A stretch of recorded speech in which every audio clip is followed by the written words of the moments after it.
In the context of entrepreneurship, when you think, Josh, about someone wanting to take the leap and go start a business, what is that equivalent of hard training for an entrepreneur to be prepared to go start a small business where they get that confidence that I can do hard things? Like, Yeah. where does that come from? Where would you tell someone to go look for that in Yeah. business? Yeah, so it's a good question. And I think it goes back to what you kind of even asked Matt, is that in my mind, training in the military equated to failure, meaning that they taught you how to fail often. And so like when I got out of the Army and got involved in the corporate world and we're talking IT and fail fast, fail often across the board, I think sometimes that becomes an excuse to not plan at all and just run around crazy. That's not what we're talking about. What we're talking about is there is an opportunity to fail, and it doesn't result in degradation of your two KPIs, right?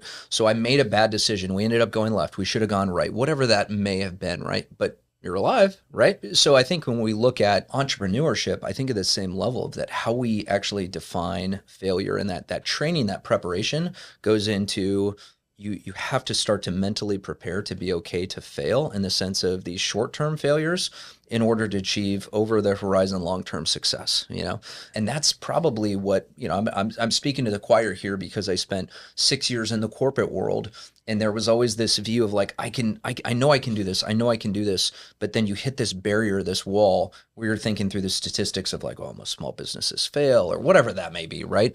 There's a fear, oh man, what if I don't have health insurance, or like Yeah. all these Yeah. things that are honestly, when you look at it, what I would encourage most entrepreneurs are like, dig into that and dig into the actual true numbers. Like, guess what? You can go buy health insurance, believe it or not.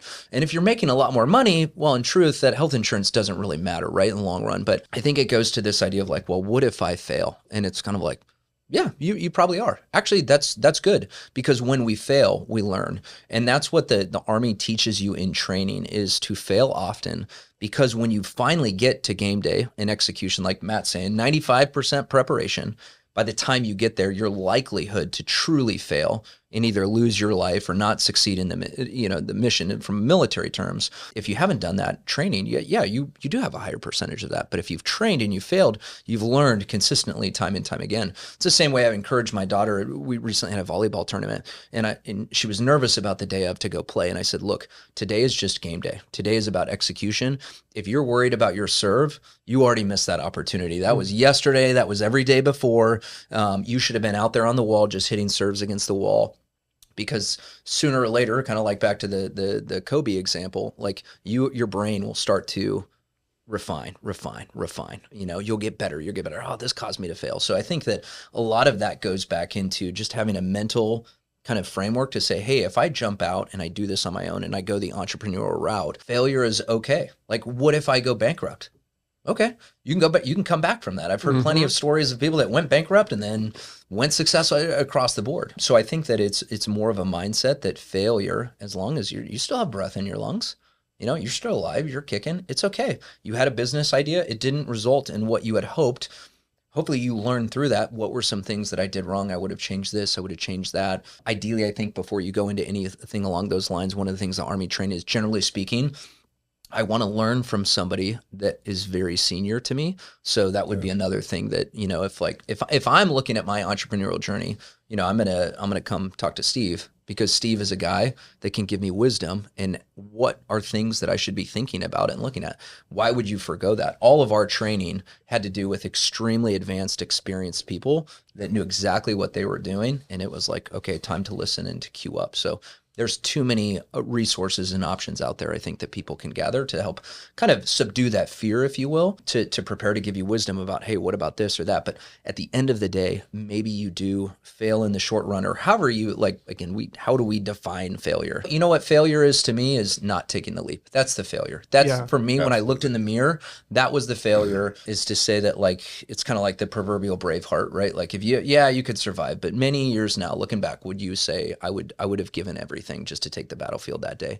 I think that's failure to me, is saying, you know what, let me take, I don't want to take the leap. It's too safe in the corporate world. It's like, no, go out, make the jump, because the truth is there's just a wonderful world out there where, and that learning to fail is actually, it's just a wonderful experience. That's like, my experience failing in the military or in business is actually really fun because failing can start to become fun. Yeah, financially it's not the greatest when you're not, financially successful and there's a failing part.